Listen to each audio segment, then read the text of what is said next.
Bom, então vamos falar sobre a responsabilidade civil pelo fato de outrem. Temos aqui 2, 3, 4, 5 incisos sobre o assunto. Então, nós temos 5 incisos sobre a responsabilidade civil pelo fato de outrem. Ou também, como já disse, pode vir na sua prova, como responsabilidade civil indireta. Aqui, no inciso 1º, nós temos a responsabilidade civil dos pais. Os pais. No inciso 2º, o tutor / curador. No inciso 3º, o empregador ou comitente. No inciso 4º, nós temos aqui a tese do hotel, hospedaria, onde se albergue por dinheiro. E no inciso 5º, aqueles que auferem produtos advindos do crime. Aqueles que auferem produtos advindos do crime, ok? Então, nós temos aqui a tese referente ao assunto da responsabilidade civil que se dá pelo fato de outrem, ou, também, como disse, uma responsabilidade civil de natureza indireta, ok? Indireta. Então, olha aqui, a necessidade de trabalharmos, de analisarmos, tá? Primeiro, será que essas pessoas aqui que estão no artigo 932, elas caem naquela regra geral da responsabilidade civil de natureza subjetiva? Será que elas caem naquela regra geral da responsabilidade civil de natureza subjetiva? Aquela que depende da verificação de culpa? Sim ou não? Bom, aqui, quando estudamos o artigo 932, será preciso que venhamos a observar o artigo 933. Por quê, Cris? Percebam, o artigo 933... Tô querendo espirrar, gente. Calma aí. Eita. Eita, perdão pela aí. Explodia o ouvido de vocês, né? Veio do nada, aquele espirro. Ó, fiquei até arrepiado. Veio do nada. Eu acho que eu vou de novo. Vamos lá. Tentar, né? Vamos tentar. Calma. Desculpa, gente. Perdão. Não tem esse lance de corta a aula porque espirrou. Gente, eu tô com vocês aqui em sala. Se estivesse com todo mundo ao vivo, eu não ia falar, peraí. Vamos lá. 933, gente. O artigo 933, ele diz assim: aqueles presentes no artigo anterior, ou seja, no 932, respondem ainda que não haja culpa de sua parte. Então, mesmo que não esteja presente a culpa dos pais, tutor, curador, empregador, comitente, ou onde se albergue por dinheiro, e aqueles que oferem produtos advindos do crime, a responsabilidade civil será de natureza objetiva. E por quê, Cris? Porque aqui a lei assim quis. Aqui a lei disse, olha, a responsabilidade civil será objetiva. Aqueles que estão no inciso 1 ao 5, como diz o artigo 933, respondem ainda que não haja culpa de sua parte. Mas temos que ir além. Temos que ir além. Por quê? Porque temos que estudar uma trilogia de artigos. 932, 933 e o 934. 932, 933 e o 934. Tudo bem? Pois bem, e aqui nós temos o artigo 934 do Código Civil com um assunto que se refere, tá, ao direito de regresso. É possível o direito de regresso? Existe a possibilidade do direito de regresso? Sim ou não? É possível, repito, o direito de regresso? Sim ou não, gente? E aí? O direito de regresso, ele é possível? Olha o que o artigo 934 da Lei Civil nos diz. Aquele que indenizar um fato de outrem, terá direito de reaver o que houver pago. Aquele que indenizar um fato de outrem terá direito de reaver o que houver pago. Mas a lei fala um vírgula, salvo se o causador do dano for descendente seu, absolutamente ou relativamente incapaz. Salvo se o causador do dano for descendente seu, absolutamente ou relativamente incapaz. Então, aquele que indenizar um fato de outrem terá direito de reaver o que houver pago, vírgula, salvo se o causador do dano for descendente seu, absolutamente ou relativamente incapaz. Aí eu volto à indagação. É cabível ou não o direito de regresso, professor? Sim, é cabível sim o direito de regresso, mas em uma única hipótese não será cabível. Qual? A do artigo 932(1). Então, cabe direito de regresso? Em regra, sim. Salvo no artigo 932(1). Uma única hipótese não será cabível o direito de regresso. Em uma única hipótese não será cabível o direito de regresso. A dos pais em face dos filhos. Mas mais, gente, se você vier com história de mais isso, mais aquilo, olha, não vai dar certo. Porque todo mais tem uma diferença. Todo mais terá uma diferença. Tudo bem? Todo mais terá uma diferença. Então, quando nós falamos isso, tá? A única hipótese que não cabe direito de regresso é dos pais em face dos filhos. Mas, Cris, olha só. O filho é um absolutamente incapaz pelo critério etário, ele tem 15 anos. O pai indenizou e hoje ele alcançou os 18 anos. O pai tem direito de regresso? Não.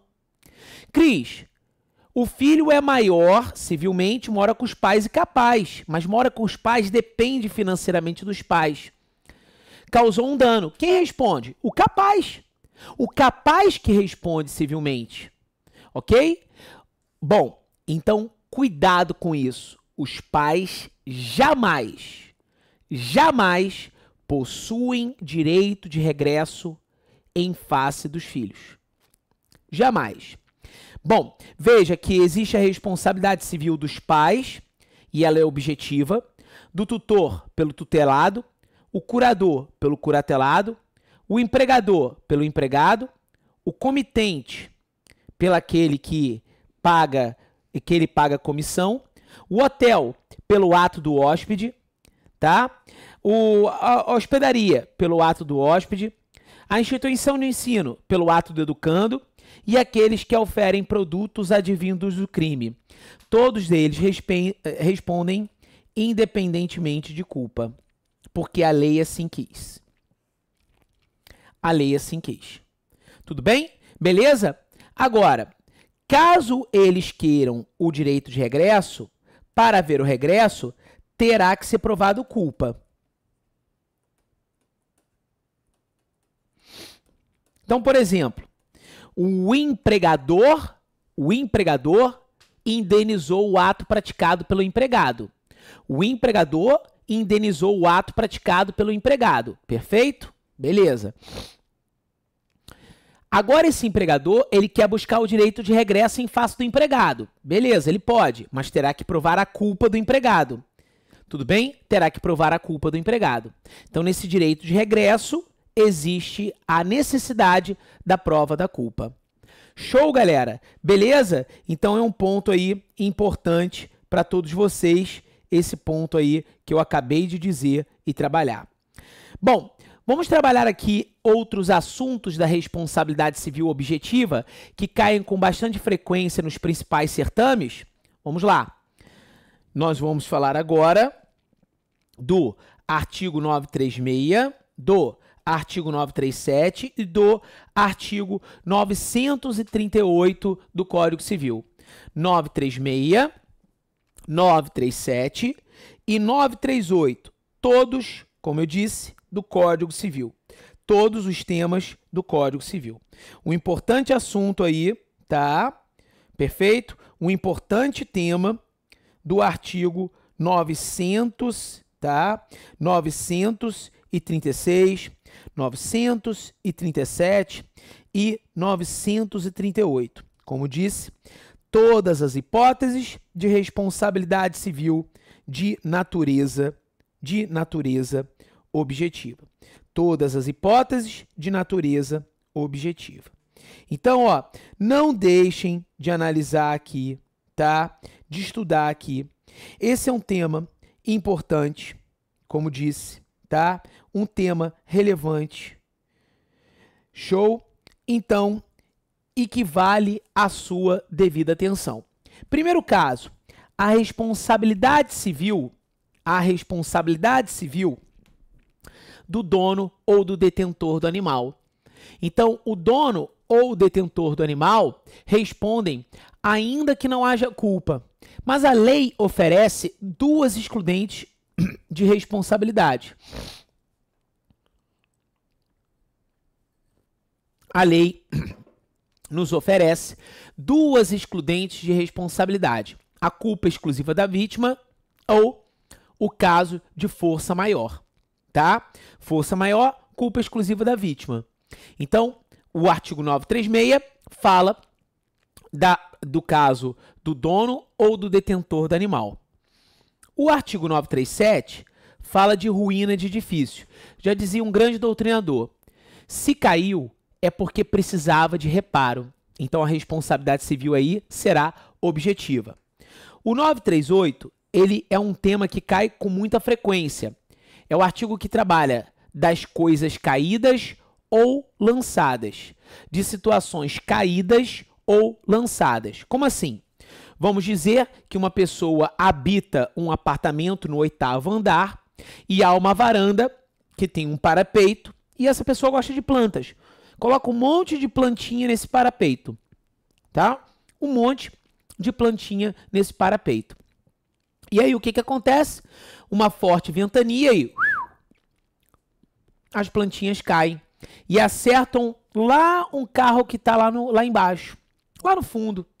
Esse carro ele é acertado, destruíram vidro, teto do carro, ficou tudo destruído. Um vaso de planta pesado do 8º andar desceu que nem um tiro aquele negócio. Ou de coisas lançadas. O cara, sei lá, eu advoguei para um prédio no Rio de Janeiro, muito conhecido, que era um verdadeiro pombal, como a gente chama aqui no Rio de Janeiro, que as pessoas não queriam mais, jogavam pela janela as coisas. Olha que loucura. Coisas caídas ou lançadas. Quem responde? É aquele que habita, o habitante. Então, por exemplo, se o apartamento está alugado, quem responde é o locatário, o inquilino. Se o apartamento está alugado, quem responde é o locatário, é o inquilino. Tudo bem? Eu não posso responsabilizar o locador, não posso. Quem será responsabilizado será o locatário, será o inquilino. E de forma objetiva. Então, todas essas hipóteses aqui são hipóteses de responsabilidade civil objetiva. São exemplos claros de responsabilidade civil que independem de culpa.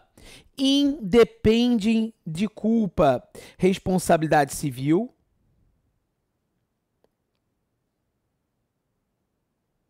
Tá? Ok? Beleza? Responsabilidade civil, todos os casos, independente da existência de culpa. Todos os casos, independente da existência de culpa. Então aqui, ó, ponto para estudo, ponto referente ao seu tema. Gente, olha só, nós temos aqui alguns assuntos da sua apostila que trouxe aqui para vocês. Deixa eu chegar aqui a alguns deles, tá? Muitos a gente já trabalhou aqui na nossa parte teórica aqui, e uma apostila bem rica para vocês, tá? Com temas diversos sobre responsabilidade civil. Tô vendo até se tem alguma questão para a gente resolver, como isso cai na prova. Como é que cai na prova, né? Olha aqui um tema que a gente não falou, tá? Que tá na sua apostila. A quantificação dos danos morais. Olha aí, gente.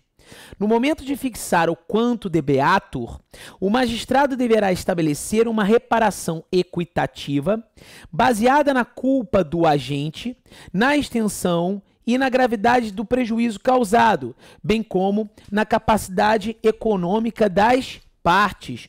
Olha que tema importante sobre quantificação, tá? Quantificação.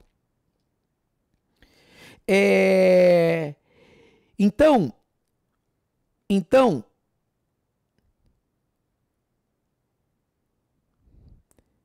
e aí o seguinte, quando a gente fala sobre a quantificação, tá?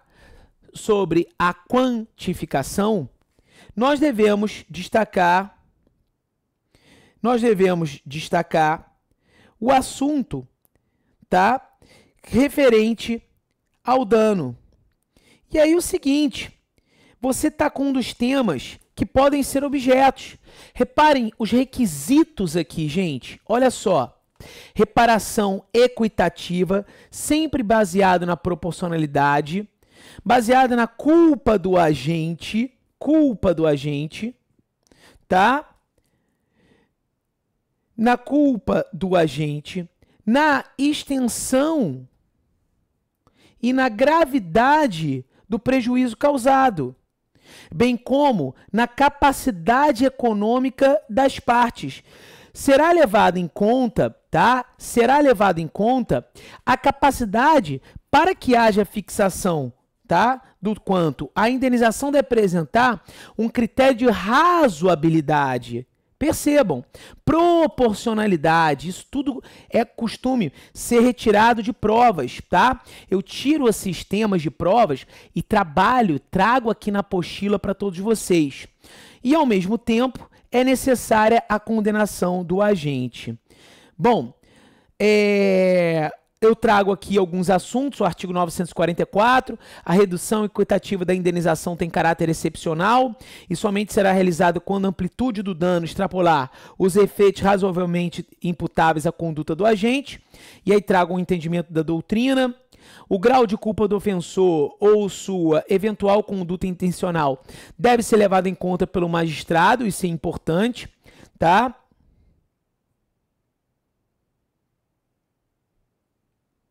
E aí, o seguinte, a quantificação da reparação dos danos extrapatrimoniais não deve estar sujeita a tabelamento, um tema que já caiu em prova, que o dano moral poderá ser tabelado, não pode, não está sujeito ao tabelamento. Aí eu trago aquelas súmulas importantes na sua apostila, na sequência.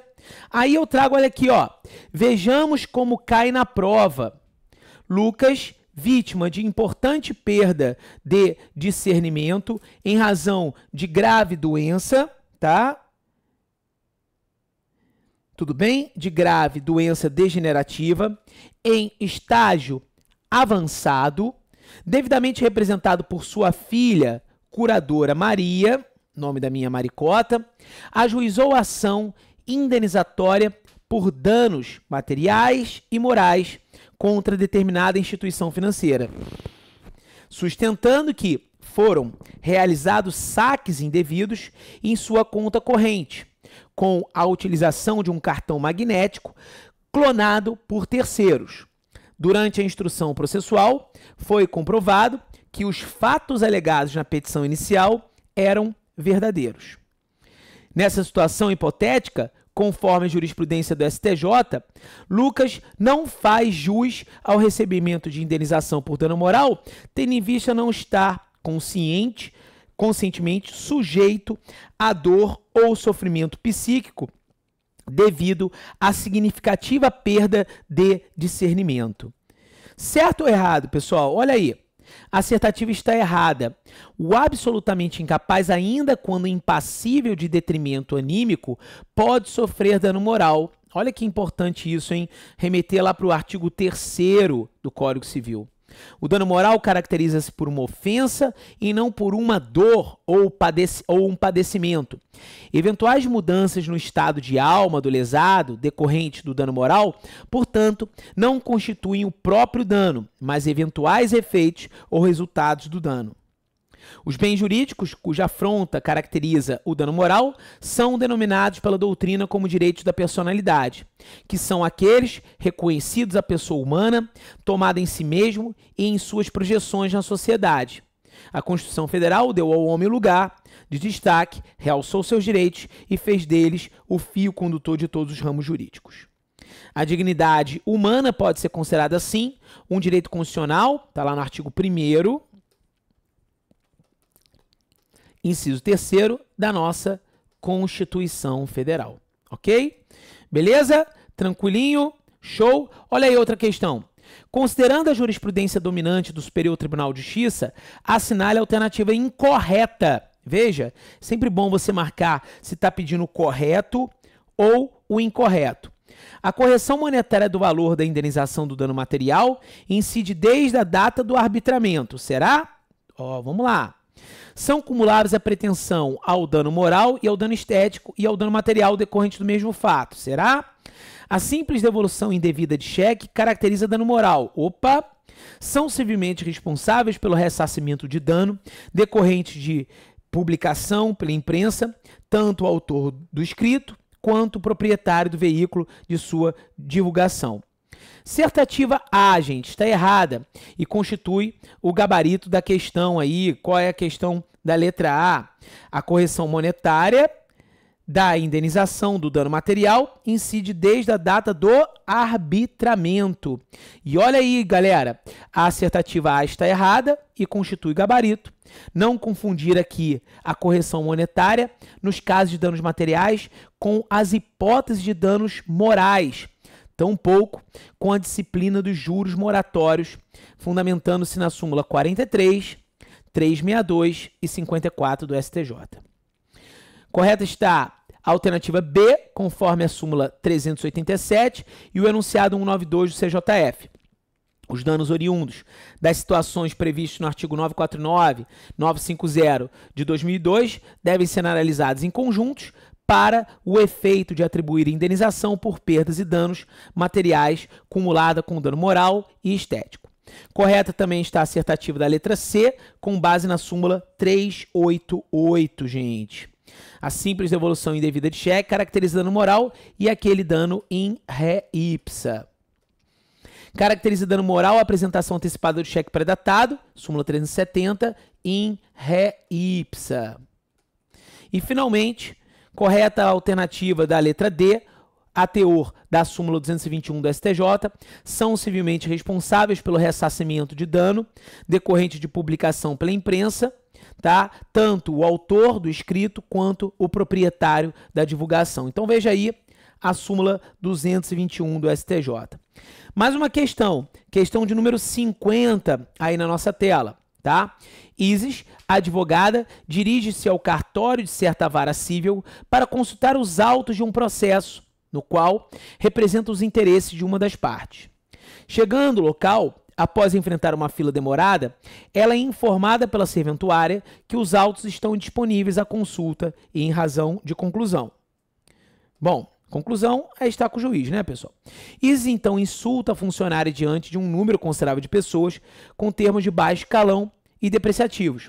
Sobre o ocorrido, pode-se verificar que, por estar representada representando os interesses do seu cliente, não será responsabilizada. Não será responsabilizada, embora esteja no exercício profissional, responderá civilmente pelos danos morais causados a serventuários. Entendo ser o gabarito, mas vamos ver o resto. Por gozar de inviolabilidade constitucionalmente prevista, ainda que cause dano, não responderá civilmente a serventuário. Não tem sentido nenhum. Por exercer direito legalmente reconhecido, não comete ato ilícito. Errado, comete ato ilícito. Pela violação à integridade moral da serventuária, responderá civilmente a serventuária de forma objetiva. Que isso, gente? Então aí, ó, tem gabarito a letra B, gente, como eu já tinha assinalado aqui para vocês, e trago um julgado no caso concreto. Tudo bem? Beleza? Show, galera. Dano estético, nós falamos do dano estético, simulado, perda de uma chance, né? A gente falou de perda de uma chance. Eu te dei um exemplo aqui também que eu não falei, eu falei do show do milhão, e aqui eu contei do maratonista Vanderlei Cordeiro. Lembra das Olimpíadas? Lembra dele? Bom, finalizando, ó, também trabalha aquele caso do 788459, show do milhão. Nexo de causalidade nós trabalhamos, aí trago aqui algumas teorias, tá? Concorrência de causas. Risco, a gente falou do risco da atividade, o Código Civil não adotou a teoria do risco integral. Trouxe algumas súmulas importantes aí para vocês, tá na nossa apostila. Ok?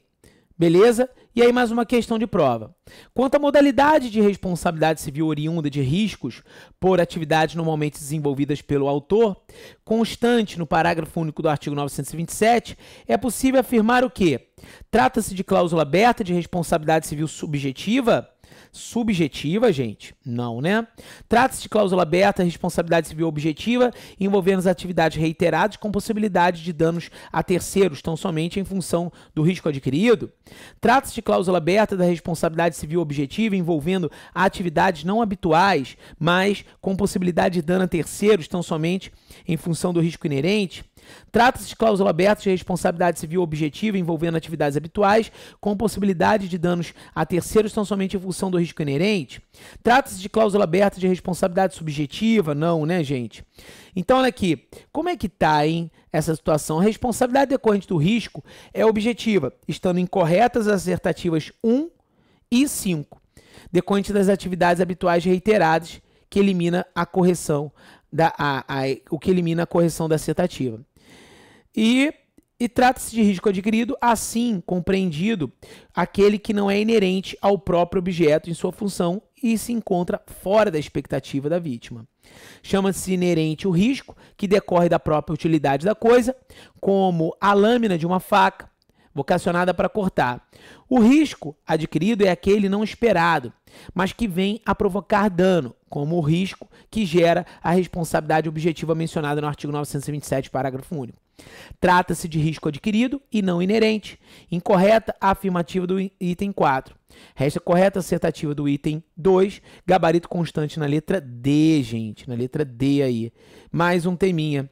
Responsabilidade pelo ato próprio, nós trabalhamos, tá? Responsabilidade pelo ato de outrem ou indireta, falamos muito bem, aplicado do artigo 932 do Código Civil, tema trabalhado, direito de regresso, os pais, tutor, curador, olha aí, tudo que nós trabalhamos naquela parte, tá?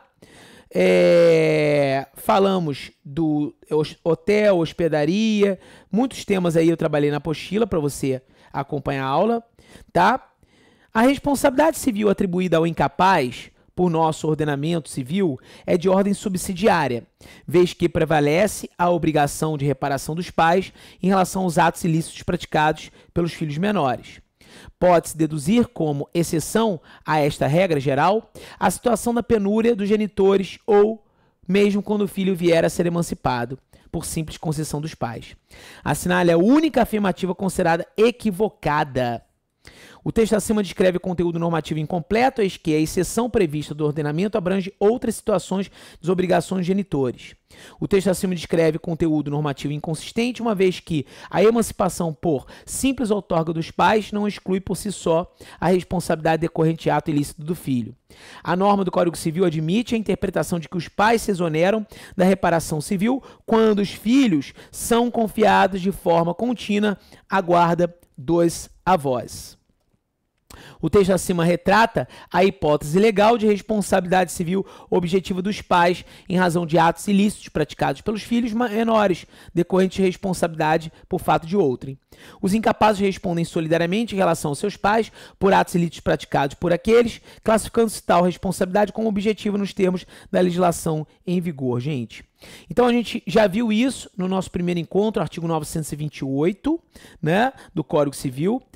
Falamos do artigo 932, e aí só há de se falar de responsabilidade solidária quando houver emancipação voluntária, tá? E aí, de acordo com o citado, o resto do gabarito na letra E é o único gabarito que se encontra equivocado.